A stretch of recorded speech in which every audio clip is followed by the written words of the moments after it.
नमस्कार, मैं SKP triple S point में आपका स्वागत करता हूं और आज से मैं शुरू करूंगा लेखपाल की परीक्षा में मैथमेटिक्स का जो सिलेबस है उससे जो पाठ्यक्रम में चीजें दी गई हैं उन पर बात करूंगा और मैं आपको बेसिक से लेकर के एडवांस तक की यात्रा कराऊंगा और इस उद्देश्य के साथ कि आप इन वीडियोज को जो कि मैं आपको उपलब्ध कराऊंगा अपने चैनल ट्रिपल एस पॉइंट पर, उसको देखने के बाद आप खुद निर्णय ले लेंगे कि इसी चैनल को देखने से आपका काम बनेगा। तो आइए बिना देर किए हम लोग शुरू करते हैं। लेखपाल स्पेशल में डे 1 यानी आज से शुरू हो रहा है। इसमें गणित, तो गणित के लिए 4 कैटेगरी इसमें पाठ्यक्रम में बांटी गई है। उसमें पहला है अंकगणित,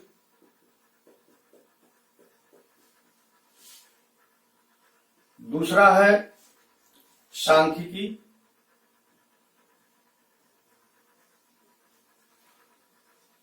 तीसरा है बीजगणित और चौथा है रेखागणित।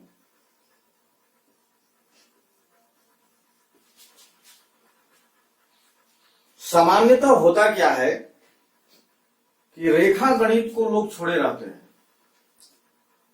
ज्यादातर आप वीडियोज YouTube पर देखेंगे जिसमें अंकगणित सबसे ज्यादा शामिल है।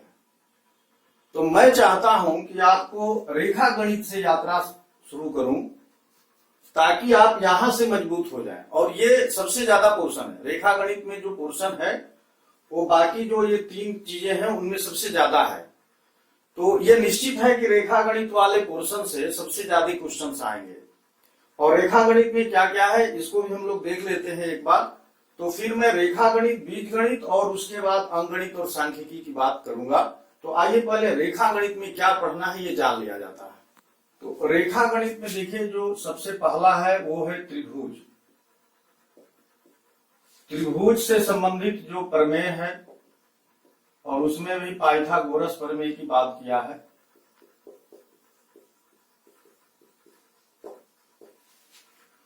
और इसके बाद जो दूसरा पोर्शन है इसमें त्रिभुज, चतुर्भुज, वृत्त।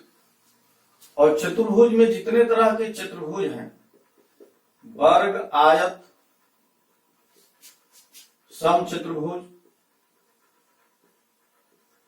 समलंब चतुर्भुज, समांतर चतुर्भुज, इन सबके क्षेत्रफल और परिमाप निकालना है। और इसी तरह से वृत्त का क्षेत्रफल और परिधि, यानी ये जो त्रिभुज है इसका भी क्षेत्रफल और परिमाप देखना है। लेकिन ये अकेले त्रिभुज के जो कॉन्सेप्ट हैं या त्रिभुज पर जो बेस्ड प्रमेय हैं वो भी आपको पढ़ना है। और क्षेत्रफल और परिमाप में वर्ग, आयत, समचतुर्भुज, समांतर चतुर्भुज, समलंब चतुर्भुज, इनकी बात करनी है। और वृत्त में तो पहले हम लोग त्रिभुज की बात करेंगे और त्रिभुज पर बेस्ड जो बेसिक है और जो एडवांस है वो सब भी करेंगे। तो इस वीडियो में मैं 10 क्वेश्चन आपको हल कराऊंगा। जो आज का कॉन्सेप्ट सीखेंगे उस पर पूरा का पूरा बेस्ड होगा, ताकि आप एक तरफ कॉन्सेप्ट सीखें और दूसरी तरफ उसको क्वेश्चन पर कैसे अप्लाई किया जाएगा वो भी जाने। तो आइए हम लोग त्रिभुज की बात करें।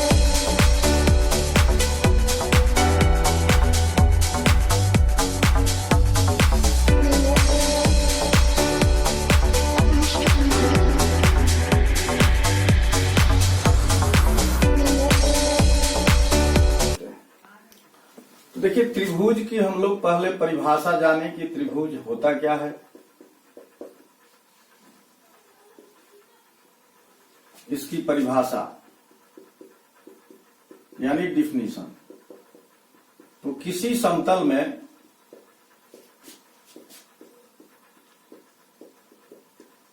तीन भुजाओं से घिरी आकृति को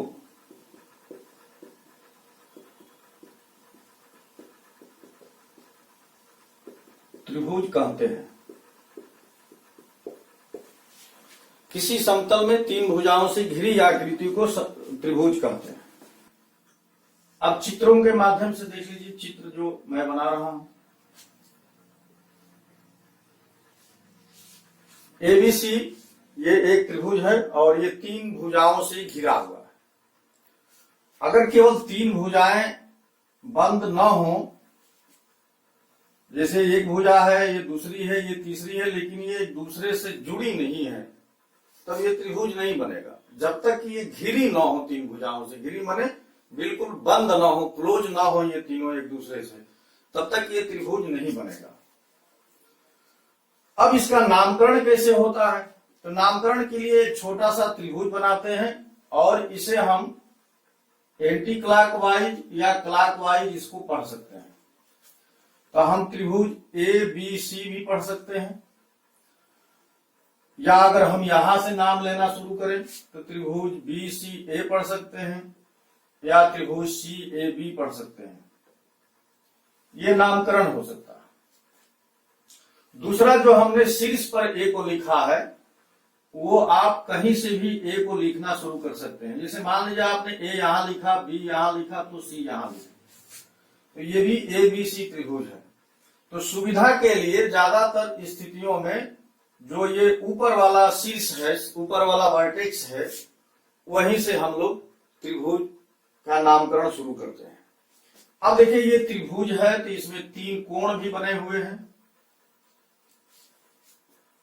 ये कोण ए है, कोण बी है और ये कोण सी है। इनको अंदर वाला कोण बोलते हैं, यानी अंतः कोण या इंटरनल एंगल।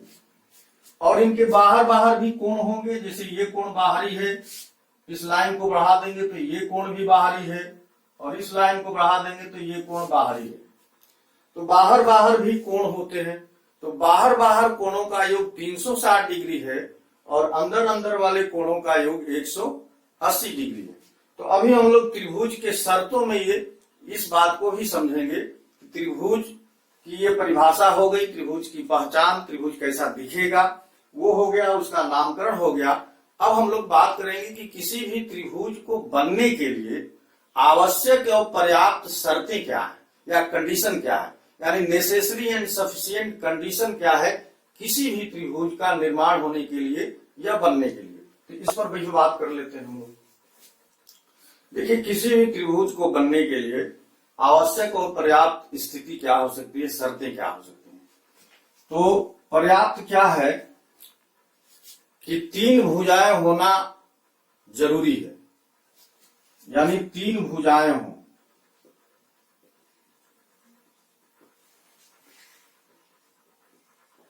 लेकिन ये तीन भुजाएं कैसी हों, यहां से शर्त शुरू है।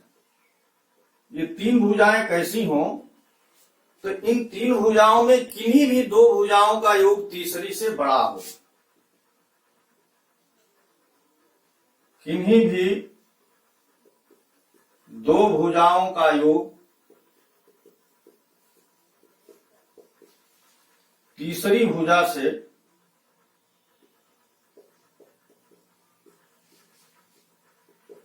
बड़ा होना चाहिए।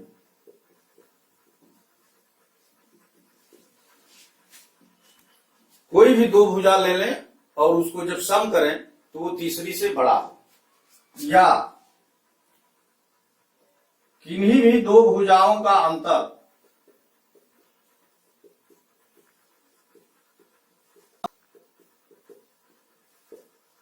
यहां देखिए हम लोग योग की बात किए थे, यहां अंतर की बात करेंगे।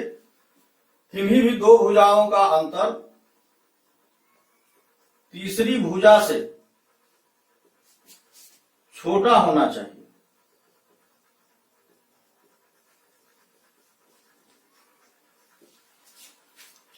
तीसरी भुजा से छोटा होना चाहिए, ये महत्वपूर्ण शर्त है अगर भुजा दी हो तब के लिए।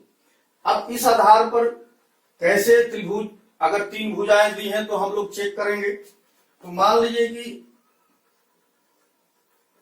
आपको एक भुजा दिया है 3 4 5 और एक दूसरी भुजा है 4 5 और ये 10 है।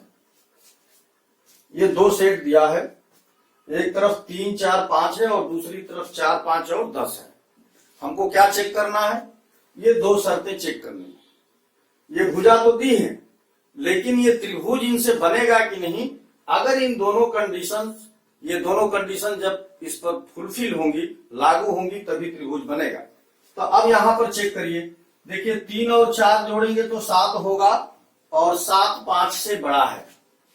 आप देख सकते हैं कि 3 + 4 ये 7 के बराबर है, और 7 5 से बड़ा है, यानी ये तीसरी भुजा से इनका योग बड़ा है।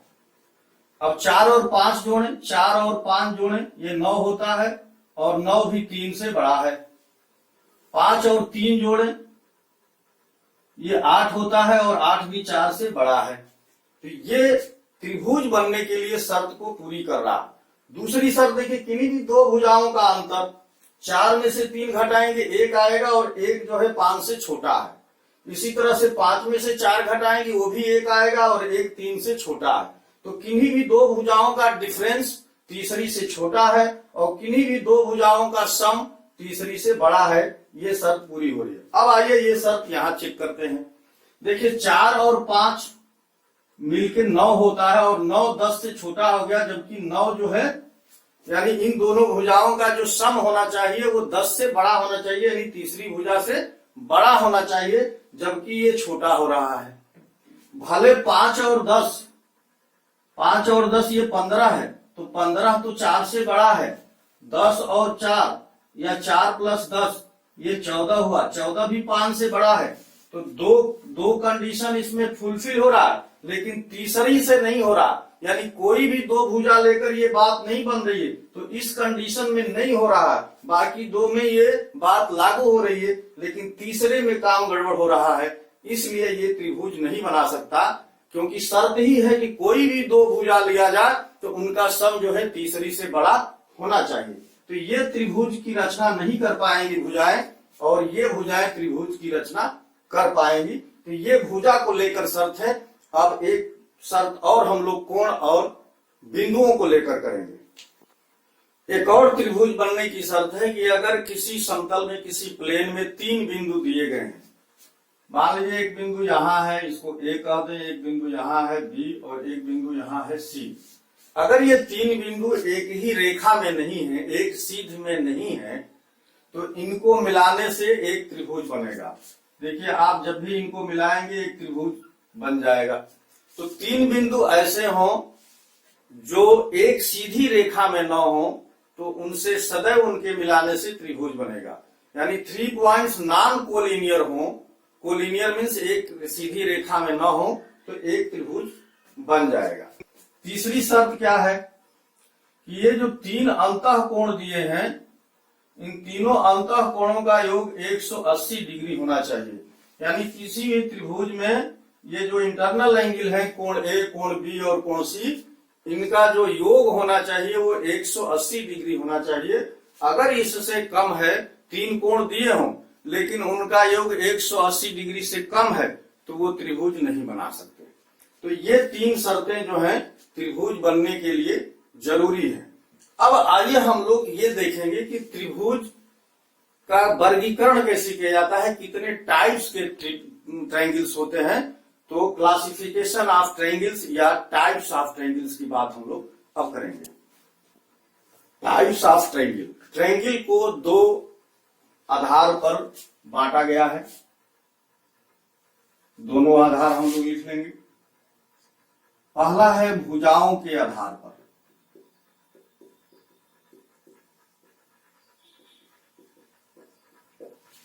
यानी जो साइड्स दी हों या साइड्स के अकॉर्डिंग त्रिभुज कितने तरह के होंगे। तो साइड के आधार पर भुजा जो त्रिभुज होता है उसमें पहला है विषम बाहु त्रिभुज।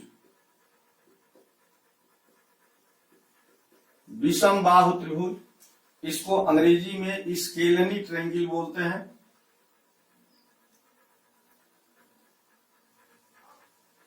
स्केलेनी ट्रायंगल में क्या होता है कि जो भुजाएं होती हैं वो सब अलग अलग होती हैं, यानी उनकी लेंथ अलग अलग होगी। जैसे ABC एक त्रिभुज है, तो ये 8 है, ये 12 है, ये 10 है।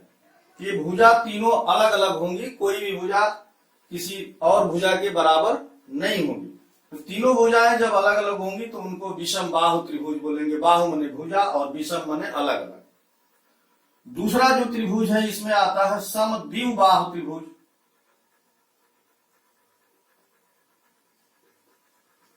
समद्विबाहु को अंग्रेजी में आइसोसेलिस ट्रायंगल बोलते हैं। आइसोसेलिस ट्रायंगल, इसमें क्या होगा कि कोई भी दो भुजा बराबर होगी, कोई भी दो भुजा बराबर होगी तो इसको आइसोसेलिस ट्रायंगल हम लोग कहेंगे। यानी यहां AB और AC बराबर है। बस इसकी शर्त यही है कि कोई भी दो भुजा बराबर हो तो वो सम, सम माने बराबर, द्वि माने दो, बाहु माने भुजा, जिसकी दो भुजाएं बराबर हो उसको समद्विबाहु त्रिभुज कहेंगे। और इसमें तीसरा जो त्रिभुज है उसको बोलते हैं समबाहु त्रिभुज।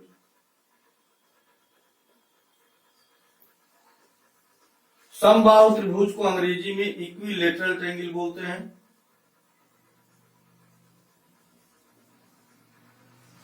इक्विलेटरल में क्या होता है कि तीनों भुजाएं बराबर होती हैं। इसमें तीनों भुजा बराबर होंगी और बराबर भुजा को हम जैसे ए मान लिए तो ये बराबर होंगी। तीनों भुजा जिसकी बराबर हो जाए उसको समबाहु, सम माने बराबर, बाहु माने भुजाएं बराबर होती हैं, इसे अंग्रेजी में इसको इक्विलेटरल ट्रायंगल बोलते हैं। अब हम लोग कोणों के आधार पर त्रिभुज देखेंगे। कोणों के आधार पर कितने प्रकार के त्रिभुज हैं?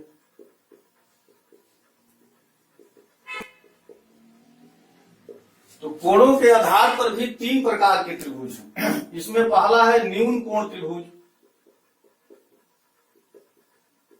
अंग्रेजी में इसको एक्यूट एंगुलर ट्रायंगल बोलते हैं।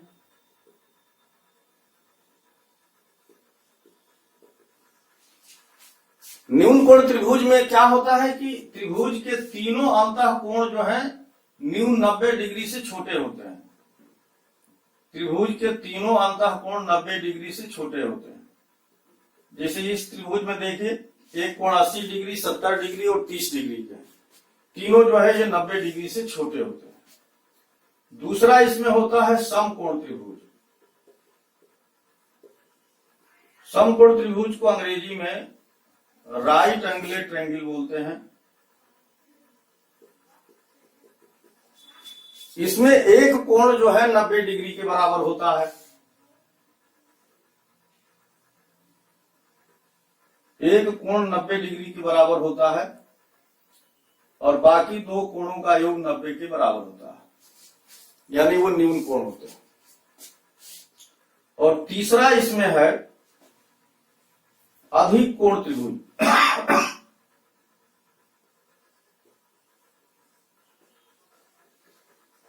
अधिक कोण त्रिभुज को अंग्रेजी में ऑब्ट्यूस एंगल,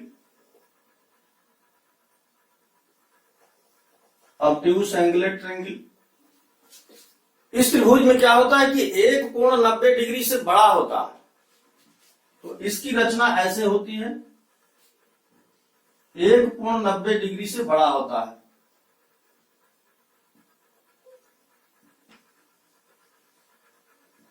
जैसे हमने एक कोण 120 डिग्री ले लिया, फिर दूसरा कोण 40 डिग्री और तीसरा कोण 20 डिग्री, तो 40 20 60 और 20 180 डिग्री। तो ये ट्रायंगल का क्लासिफिकेशन हो गया कि भुजा के आधार पर भी तीन प्रकार के ट्रायंगल हैं और कोणों के आधार पर भी तीन प्रकार के ट्रायंगल हैं। तो कोण और भुजाओं के आधार पर ट्रायंगल का ये वर्गीकरण हुआ। अब एक नोट मैं आपको बताऊंगा कि जो समबाहु त्रिभुज है वो सदैव न्यून कोण त्रिभुज होता है, तो इस नोट को आप जरूर लिखिए। देखिए, बड़ा इंपॉर्टेंट नोट है। समबाहु त्रिभुज सदैव न्यून कोण त्रिभुज होता है।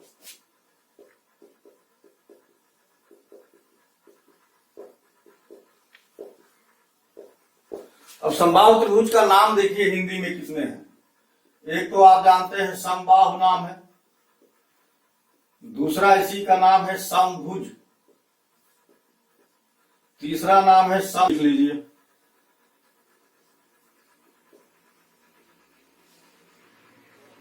सम त्रिकोणीय त्रिभुज।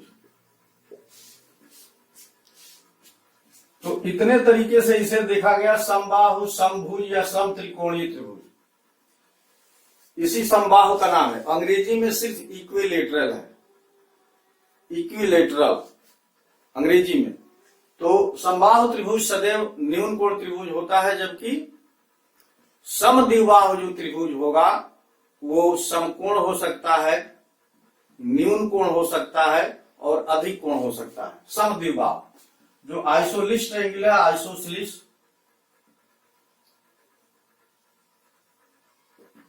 तो ये न्यून कोण भी हो सकता है।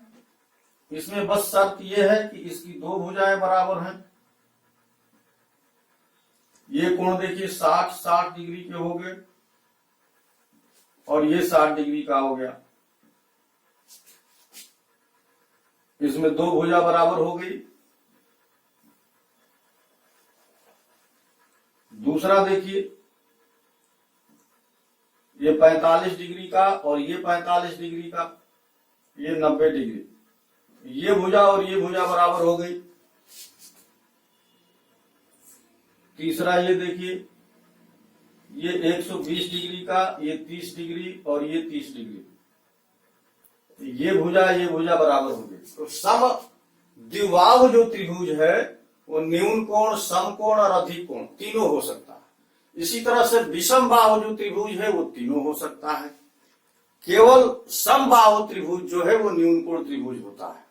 ठीक है, अब हम लोग बात करेंगे कि अगर आपको तीन भुजाएं दी हों और तीन कोण दिए हों, तो हम लोग कैसे जानेंगे कि केवल तीन भुजा देख करके कि इन तीन भुजाओं से किस प्रकार का त्रिभुज बनेगा और इन तीन कोणों से किस प्रकार का त्रिभुज बनेगा। कोणों और भुजाओं के आधार पर हम त्रिभुज का निर्धारण कैसे करेंगे, आइए इस पर बात करते हैं। तो त्रिभुजों का निर्धारण कैसे करेंगे, तो ये भी दो आधार पर होगा। पहला, जब भुजाएं दी हों,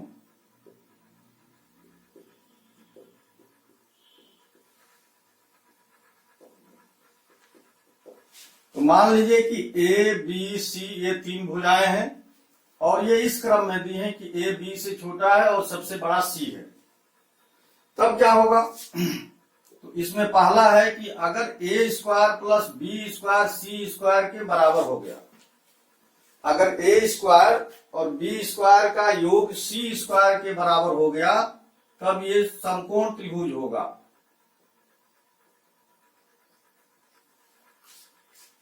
दूसरी शर्त है, यहां पर यदि लिख लीजिए,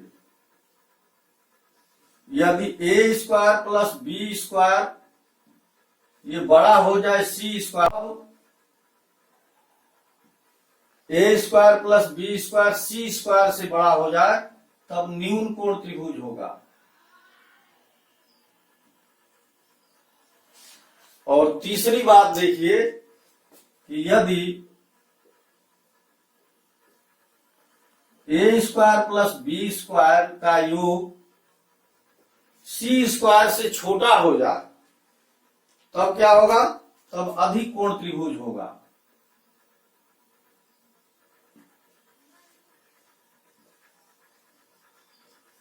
तब अधिक कोण त्रिभुज होगा। इसी तरह से आपको तीन कोण दिए हों, कोण ए, कोण बी और कोण सी दिया है, तो यहां से कैसे हम त्रिभुज का पता लगाएंगे। तो पहला होगा, अगर कोण ए प्लस कोण बी कोण सी के बराबर हो गया, कोण ए प्लस बी कोण सी के बराबर हो गया, तब ये समकोण त्रिभुज होगा। तब ये समकोण त्रिभुज होगा।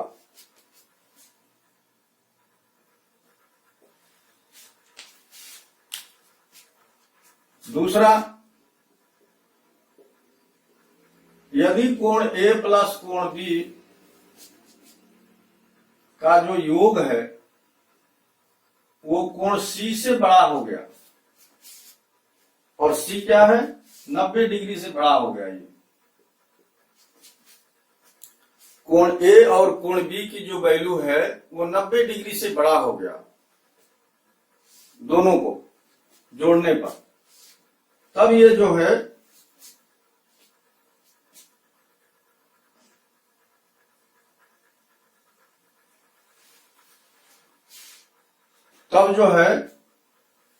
और सी को आप 90 डिग्री मानिए, तब ये जो है न्यून कोण त्रिभुज होगा।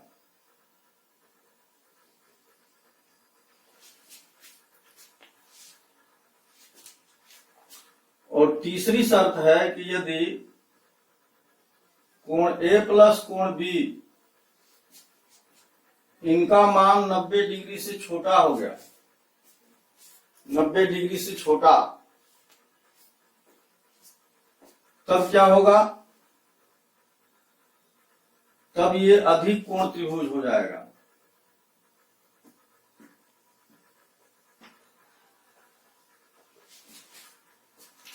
तो ये देखिए, अगर आपको तीन भुजाएं दी हैं तो उन तीनों भुजाओं से इन शर्तों पर आप त्रिभुज का निर्धारण कर सकते हैं, त्रिभुज की प्रकृति बता सकते हैं कि ये त्रिभुज किस प्रकार का है।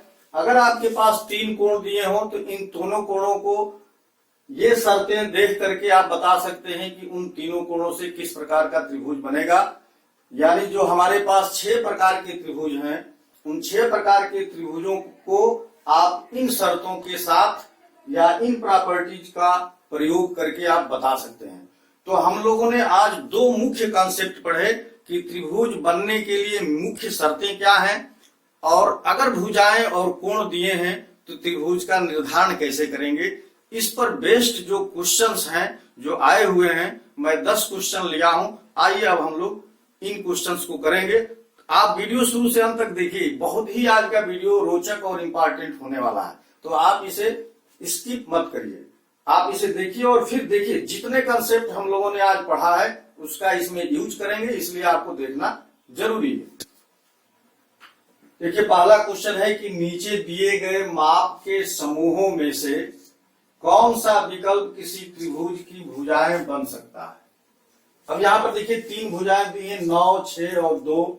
इसमें दिया है 11, 3 और 12, 3, 5 और 8, 5, 7 और 13। अब हम लोगों के पास 2 शर्तें थी कि किसी भी त्रिभुज को बनने के लिए शर्त क्या थी कि किन्हीं भी 2 भुजा का योग तीसरी भुजा से बड़ा होना चाहिए। आइए पहला विकल्प हम लोग देखते हैं। देखिए 6 और 2 8 होता है और 8 9 से छोटा है, तो ये पहले ही शर्त में फेल, ये नहीं बनेगा। फिर देखिए यहाँ पर 5 और 3 8 होता है और तीसरी भुजा 8 से बड़ा होना चाहिए, तो 8 के बराबर हो गया, ये भी त्रिभुज नहीं बनेगा।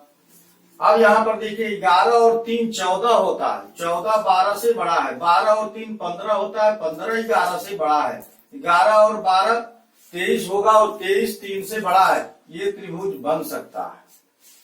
अब इसको भी देख लेते हैं, 7 और 5 12 है, 12 जो है 13 से बड़ा होना चाहिए कि 13 से छोटा है, तो ये भी त्रिभुज नहीं बनेगा। तो त्रिभुज कौन बन रहा है, जिसकी साइड 11 3 और 12 है। अब इसमें से किसी भी 2 को जोड़ेंगे, 11 3 14 हुआ, 14 12 से बड़ा है।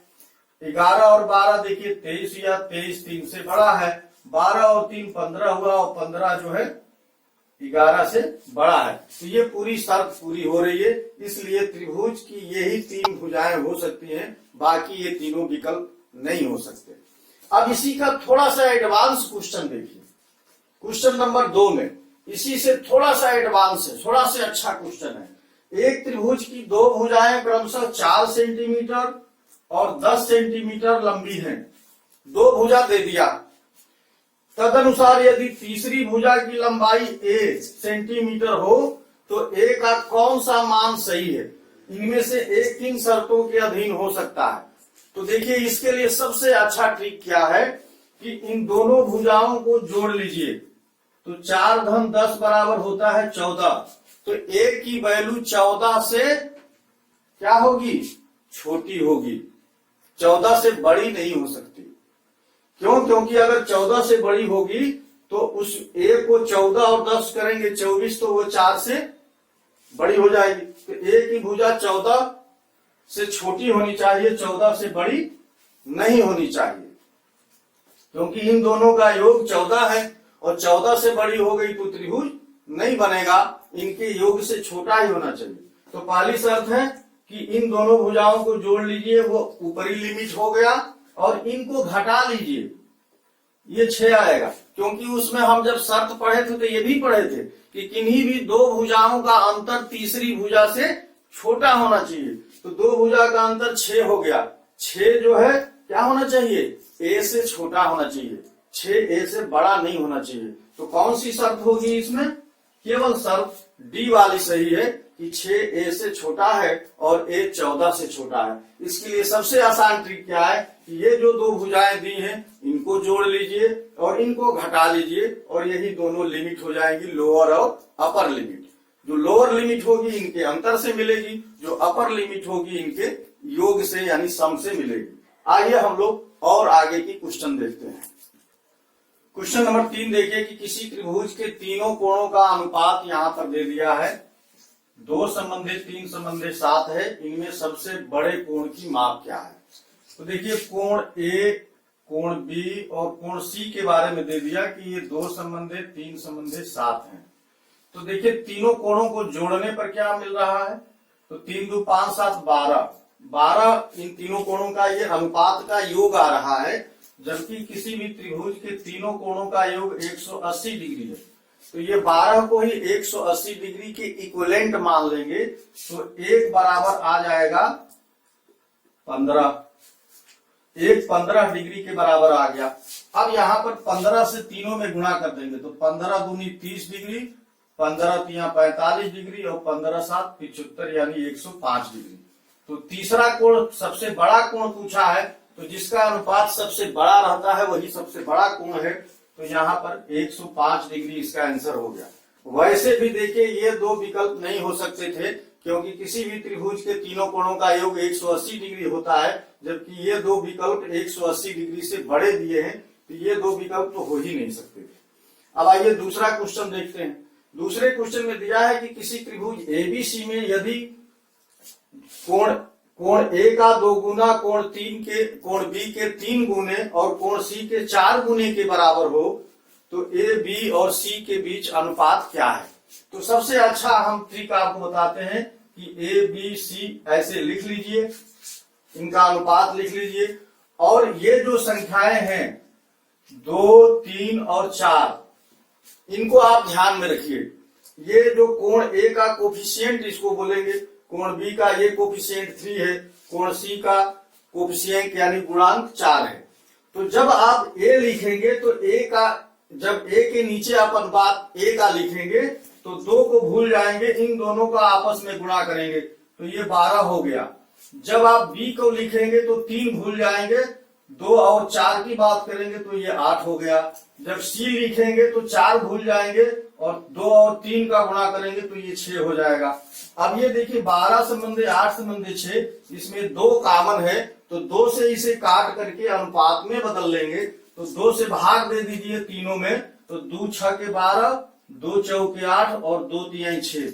ये आपका अनुपात निकल कर आया 6 संबंधे 4 संबंधे 3, और ये आंसर है ऑप्शन सी।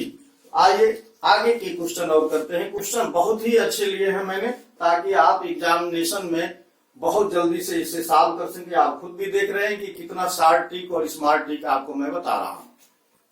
ये क्वेश्चन नंबर 5 में दिया है कि किसी त्रिभुज एबीसी में यदि 2a यानी कोण ए का 2 गुना कोण बी के 3 गुने के बराबर हो, तथा कोण बी का 4 गुना कोण सी के 5 गुने के बराबर हो, तो तीनों कोणों के बीच का अनुपात क्या होगा।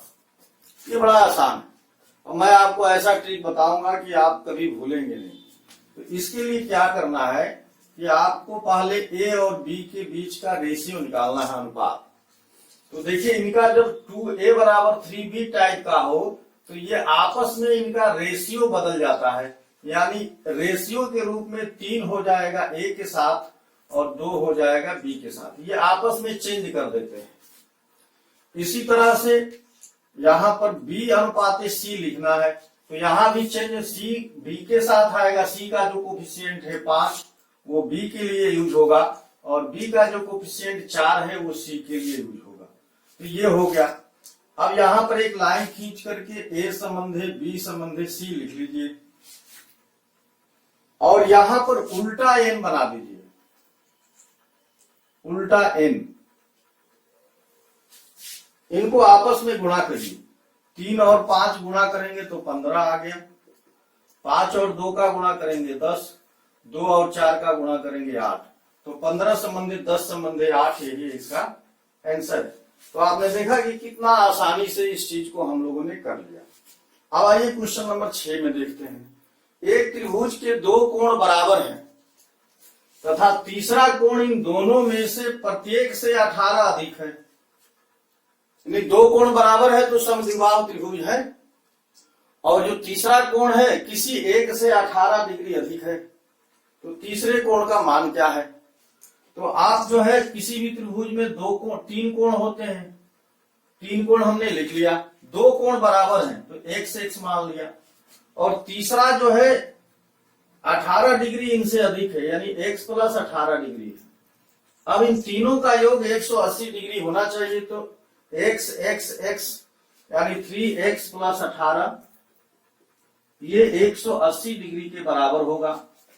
तो 3x बराबर हो जाएगा 180 डिग्री में से 18 डिग्री निकाल देंगे तो ये हो जाएगा 162 डिग्री, और x बराबर यहां से आ गया 3 5 15, 3 चौके 12, x की वैल्यू 54 डिग्री आ गई। तो तीसरा कोण पूछ रहा है, यानी 54 डिग्री प्लस 18 आप जोड़ देंगे तो ये तीसरा कोण पता चल गया। 8 4 12, 5 1 6 1 7, यानी 72 डिग्री इसका आंसर आएगा। ये ऑप्शन नंबर सी सही है। तो 72 डिग्री इसका ऑप्शन हो गया। इसको भी देखिए कितना इजीली हम लोगों ने सॉल्व कर लिया। आइए नेक्स्ट क्वेश्चन देखते हैं। क्वेश्चन नंबर 7 में देखिए कि किसी त्रिभुज का प्रत्येक कोण शेष दो कोणों के योग से कम है, तो ऐसा त्रिभुज कौन सा हो सकता है? ये ऑप्शन दिया है, न्यून कोण त्रिभुज, अधिक कोण त्रिभुज, समकोण त्रिभुज और विषम बाहु त्रिभुज। प्रत्येक कोण कह रहा है कि शेष दो कोणों के योग से कम हो, तो ऐसा त्रिभुज आप सोच करके देखिए क्या हो सकता है। जैसे एक त्रिभुज हमने बनाया 80 डिग्री, 70 डिग्री और 30 डिग्री हमने इसकी वैल्यू रख दिया। अब आज इस त्रिभुज को देखिए कि प्रत्येक कोण, यानी अगर आपने 70 ले लिया तो इन दो कोणों के योग से ये कम है।